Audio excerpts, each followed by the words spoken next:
नमस्कार, मैं हूं शाश्वत और आप देख रहे हैं democracy for Indian. Prashant Kishor, आपने ये नाम तो ज़रूर सुना होगा। प्रशांत किशोर अब अपनी पार्टी लॉन्च करने वाले हैं। ये कहा जा रहा है कि 2 अक्टूबर तक वो अपनी पार्टी को लॉन्च करेंगे, लेकिन इससे पहले बहुत सारी पार्टियों में ये असमंजस फैल चुका है। लोग कह रहे हैं कि उनके कार्यकर्ता प्रशांत किशोर की पार्टी में शामिल हो रहे हैं। हम जानते हैं, मैं अभी पटना की जनता जानते हैं कि पीके के आने के बाद, यानी प्रशांत किशोर के बिहार में चुनाव लड़ने के बाद आखिर दूसरी पार्टी को क्या नुकसान होने वाला है या सिर्फ ऐसे ही रहने वाला है। प्रशांत किशोर अपनी पार्टी लॉन्च करने वाले हैं अक्टूबर में। कहा जा रहा है कि 2 अक्टूबर को लॉन्च करेंगे, लेकिन इससे पहले बहुत सारी पार्टियों में असमंजसता फैल रही है कि उनके कार्यकर्ता उनकी पार्टी में जा रहे हैं। अब प्रशांत किशोर भी कह रहे हैं कि इस पूरे सीट पे लड़ेंगे और बहुत ही मजबूती से लड़ेंगे।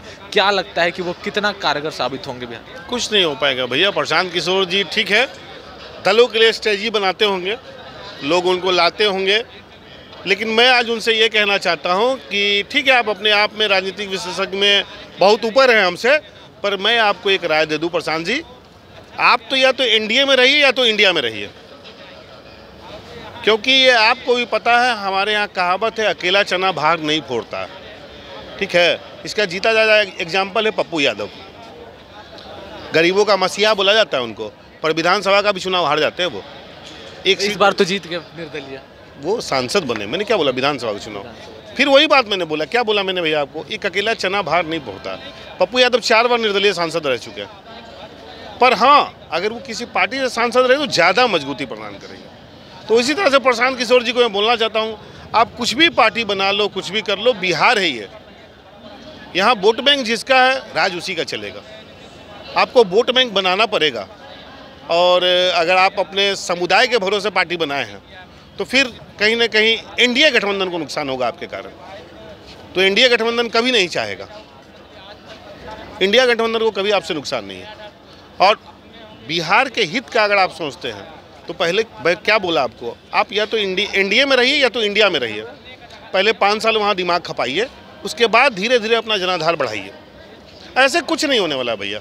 मैं तो चैलेंज करता हूँ, हो सकता है कि प्रशांत किशोर जी 243 विधानसभा सीट पे आपको कैंडिडेट नहीं मिलेगा लड़ने के लिए, और लड़ेगा भी तो हमको लगता है कि 90% लोगों का जमानत जब्त हो जाएगा। वो कह रहे हैं कि अब बदलाव का समय आ गया, बिहार बहुत सारे राज्यों से पीछे हो गया है और इसके कारण से हम पार्टी बनाएंगे और आगे चल के बिहार को जो बाहर में जो जितना ये बदनामी होता है उससे हम लोग ये करेंगे, उससे राहत दिलाएंगे, और यहाँ पे रोज़गार का मुद्दा होगा, रोज़गार के लिए कुछ करेंगे। इस पर आपकी क्या प्रतिक्रिया? देखिए, एक थे हमारे जो फिलहाल अभी बीजेपी ज्वाइन किए हैं, जो पता नहीं सनो बिहार अपने आप को घोषित कर दिए थे, वो भी चले थे, बाद में कहाँ गए? बीजेपी। नाम लेने की ज़रूरत है नहीं, आप भी समझ गए, जनता भी समझ गई। ठीक है।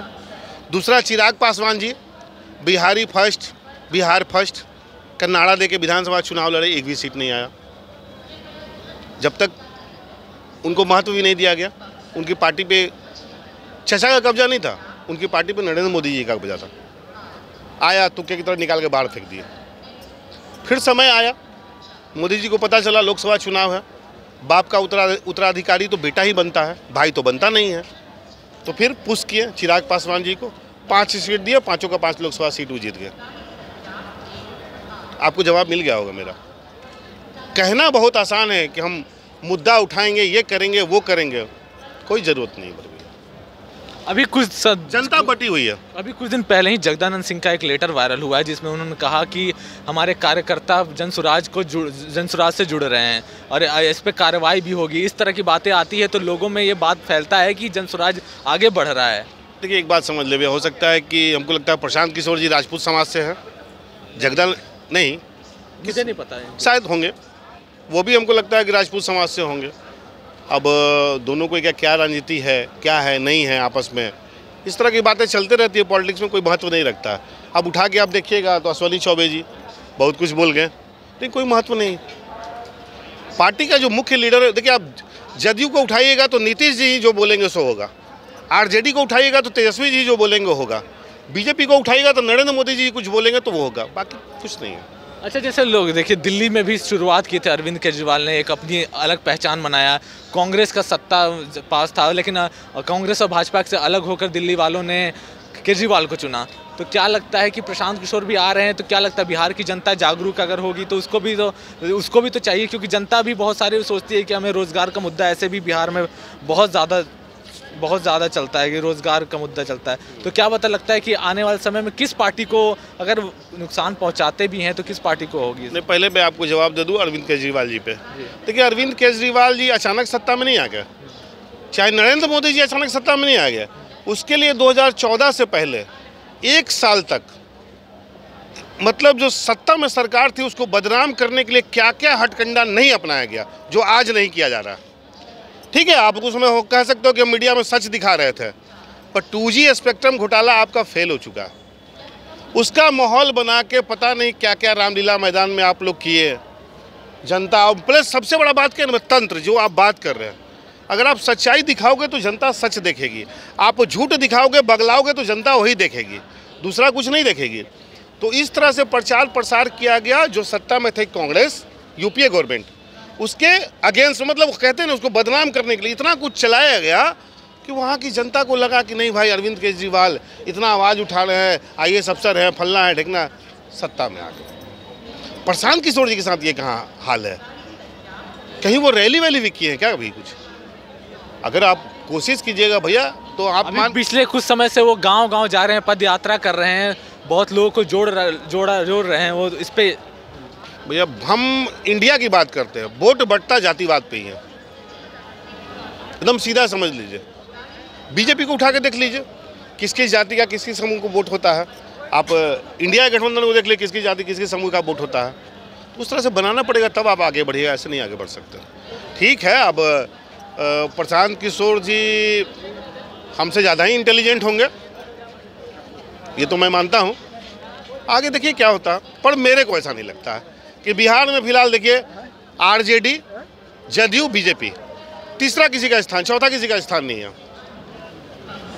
दल तो बहुत है, उपेंद्र कुशवाहा जी को इधर लीजिए ना, वो भी तो चल रहे थे, क्या हुआ? हमको नहीं लगता कि विधानसभा में 1 सीट मिला, लोकसभा में 1 सीट मिला क्या? नहीं मिला। जीतनराम मांझी जी को ही पकड़ लीजिए, क्या मिला? 1 न 2 4 सीट। अब ऊपर भी चले जाइए आप, OBC जी को भी पकड़ लीजिए, क्या हुआ? 2 से 4 सीट। कुछ होना जाना नहीं। मान लीजिए वो ज़्यादा सीट जीते ना, जितने भी सीट देंगे तो किसी ना किसी पार्टी को तो वो नहीं, अगर जिस समुदाय से वो आते हैं अपना पार्टी बनाते हैं और उनका समुदाय उनको वोट करता है तो नुकसान एनडीए को होगा। आपको लगता नहीं है? मान लीजिए वो किसी जाति से, अभी हमें पता नहीं है, लेकिन अब मान लीजिए कि बात पे होता है इसलिए बोलते हैं। लेकिन अगर मान लीजिए कि हर एक जाति का समूह मिलता है तो क्या लगता है बिहार बदलाव की तरफ बढ़ेगा या नहीं? नहीं बढ़ेगा बिहार बदलाव की ओर। बिहार तभी बदलाव की ओर बढ़ेगा जब यहाँ की जनता चाहेगी और हर 5 साल पे सत्ता परिवर्तन करेगी, सरकार किसी का भी हो। राजस्थान ऐसा जगह है जहाँ पे हर 5 साल पे सत्ता परिवर्तन मोस्टली होते रहता है, तो क्या लगता है बिहार में ऐसा नहीं है? जो फायदा क्या होता है समझिए भैया, जैसे 5 साल जनता आपस में नेता को छोड़ दे कंपटीशन करने के लिए, कि अगला आएगा तो बोलेगा हम 500 में सिलेंडर देंगे, तो अगला बोलेगा 450 में देंगे, तो 450 वाले को सत्ता दिया, तो फिर अगला बोलेगा हम 400 में देंगे, लो। इससे जनता का फायदा होगा, पर जनता को यहाँ मतलब नहीं है बिहार के हित से, सोई हुई है वो। देख लीजिए ना, 10 साल का इतिहास उठा के देख लीजिए अब लोकसभा सीट का, 39 सांसद, क्या बिहार मेरा एक पायदान भी ऊपर नहीं चढ़ पाया? कोई भी कुछ ऐसा बिहार में नहीं हो पाया जिससे हम गर्व करें। खाली कहा जाता है रोड, अरे रोड तो यार पूरे इंडिया में बन चुका, हमारे बिहार में अभी तक नहीं बना है। अटल जी का प्रोजेक्ट दिया हुआ 2000 में जो सरकार उनकी बनी थी, उन्होंने जो पूरा सड़क जोड़ने का योजना दिया, प्रधानमंत्री ग्राम सड़क योजना जोड़ने का योजना दिया, और आज सोच लीजिए ना 24-25 साल बाद भी आज तक हमारा बिहार पूरी तरह से नहीं बन पाया। और फिर वही बात है, एक्सप्रेसवे बन रहा है पूरे इंडिया में और हम लोग आज भी 6 लेन 4 लेन में फंसे हुए हैं, तो सोच लीजिए हम लोग कितना पीछे हैं। क्या कहिएगा इसको? और बोलेगा बिजली, अरे आज पूरे इंडिया में बिजली है यार, ये समय की मांग है। खुद अब आपको मैं कहूँगा, अब मैं अपने परिवार को कहने चल जाऊँ कि 90 से पहले तुम्हारे पास मोबाइल काहे नहीं था, ये कोई बात होता है? तो कोई बात होता नहीं है। तो समय का मांग है ना भाई मेरे, आज हम इस पर चल रहे हैं, कल उस पर चल रहे थे वो, जो उनके पास सुविधा था। आज पहले रेडियो था ना, आज देखते हैं बड़ा बड़ा स्क्रीन हो गया है, यही चलने लगता है कभी कभी। तो अब उसको बोलिएगा कि रेडियो तुम लोग पीछे थे, देखो तुम्हारा आवाज़, क्या बोलिएगा बड़े भैया? ये समय की मांग है। और एक बात और मैं बता दूं, कोई सरकार बोलती है ना कि मैंने ये किया, शर्म आना चाहिए उनको। अरे आपको लाया काहे लग गया था? आपको इस प्रदेश या देश के अच्छे के लिए लाया गया था ना। और आप अच्छा करोगे तो मैं बोलूँगा आपने अच्छा किया है, लेकिन आप जहाँ बुरा करोगे मैं बोलूँगा आप बुरा किया है आपने। प्रशांत किशोर चुनाव अपना पार्टी बनाने वाले हैं, क्या लगता है कि वो बिहार को बदलाव करने की जो बात कर रहे हैं, क्या लगता है कि इस बार उनका प्रभाव पड़ेगा बिहार में? देखिए, कई सारे राजनीतिक दल बनते रहेंगे, टूटते रहेंगे, उस पर नहीं जाना है। देखिए, हर किसी को हक है अपना पार्टी बनाए।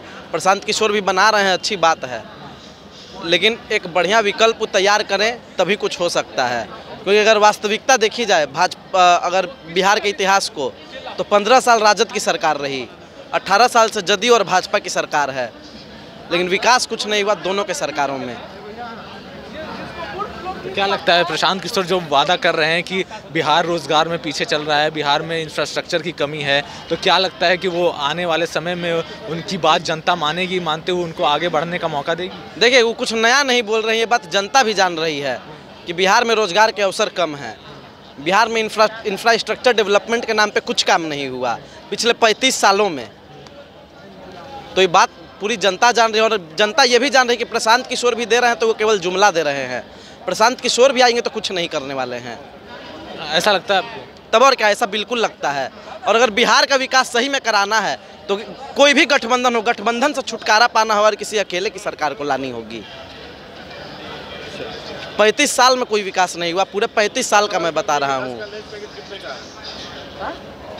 आप देखिए, जब अकेले कांग्रेस की सरकार हुआ करती थी तब क्या क्या होता था, और अभी देखिए, चाहे राजद की सरकार हो या जदयू की सरकार हो, दोनों में केवल और केवल जुमला मिला है बिहारियों को। प्रशांत किशोर बात बिहार करके एक अपना वो ये चला रहे हैं, मुहिम चला रहे हैं। वो अपने बिहार से जितने भी कमियां हैं, बिहार को लेकर जितनी भी ये सुविधाएं देने का वो ये कर रहे हैं, तो इस पे आपकी क्या है कि क्या लगता है वो आगे जो बात कर रहे हैं? देखिए, प्रशांत किशोर जी भी जुमला देने का काम कर रहे हैं, कुछ काम वाम नहीं होगा।